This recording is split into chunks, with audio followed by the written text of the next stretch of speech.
sont fâchés après, pourquoi ils en veulent à Stanley Eno. Ouais, ils en veulent à Stanley Eno et moi également, je les en veux tellement. Parce que je pense qu'on devrait apporter beaucoup de soutien à nos légendes. Stanley Eno reste une légende de la musique urbaine camerounaise. Souvenez-vous, en 2012, après la sortie de la chanson Impair, qui avait fait le tour de plusieurs médias à l'échelle internationale. Aujourd'hui, il sort Nyongo et la toile se jette contre lui, l'insulte, l'intrigue et fait comprendre qu'il ne peut plus rien donner musicalement parlant. C'est assez honteux pour notre très cher public. Ce matin, on propose l'extrait de cette chanson et derrière, on va décrypter la chanson ensemble. À tout de suite.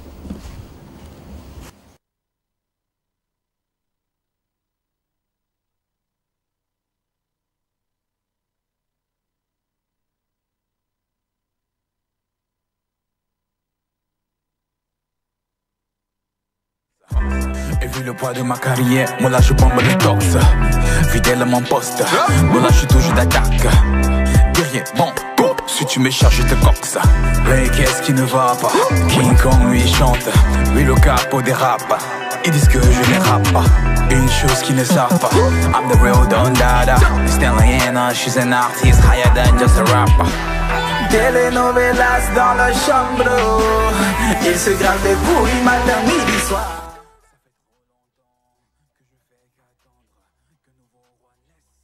Pourquoi est-ce que les Camerounais peuvent être aussi ingrats à l'endroit de cette icône de la musique urbaine camerounaise?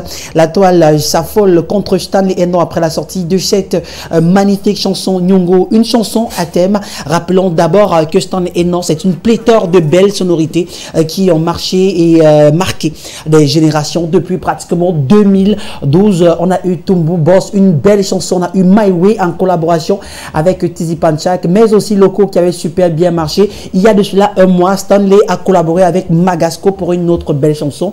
Mais avant cela, on a eu Tuva Lilleur qui était déjà assez critiqué par les internautes. D'ailleurs, notre cher Junior Singa avait fait une sortie réclamant la paternité de cette belle chanson. Je ne sais pas pourquoi les Camerounais n'arrivent pas à valoriser leurs artistes. Stanley Eno sort Nyongo, ça devient une affaire de lynchage sur la toile. Qu'est-ce que cette chanson a de mauvais? Regardez, le clip il est magnifique. C'est une chanson qui a un thème assez important, une excellente mélodie, un excellent son hip-hop, une profondeur textuelle propre à une cible, une approche propre au milieu hip-hop camerounais. On parle ici de clash, une inventivité artistique respectable, respect des standards, respect également de l'éthique et de la déontologie, un clip authentique, propre et provocateur. Qu'est-ce que cette chanson a de mauvais? Pourquoi tant de haine à l'endroit de Stanley Eno?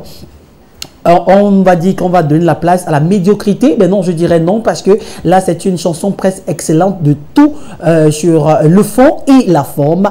La médiocrité ne fera pas partie, bien sûr, de la jeunesse camerounaise. A-t-on coutume de dire la jeunesse camerounaise, le fer de lance de notre nation qui se veut émergente d'ici l'horizon 2035. Pour ceux qui seront, on ne va pas laisser la place à la médiocrité. Ces artistes-là qui chantent, entre guillemets, n'importe quoi, mais qui sont très suivis par les internautes. Suivez simplement mon regard, des personnes qui au quotidien sur leurs différentes pages s'expriment en français, mais en français très très douteux. Ces personnes sont tellement suivies sur internet. Nyangono du Sud qui est là, mais il est très très suivi.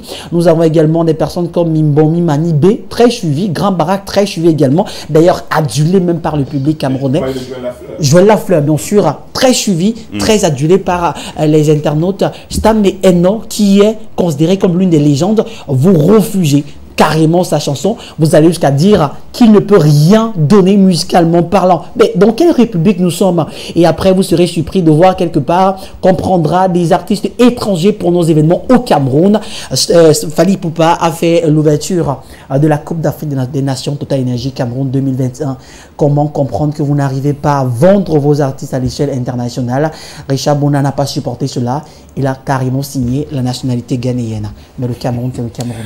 Et si on parlait un peu justement de Fally Ipupa et son passage au Cameroun, justement, avec justement même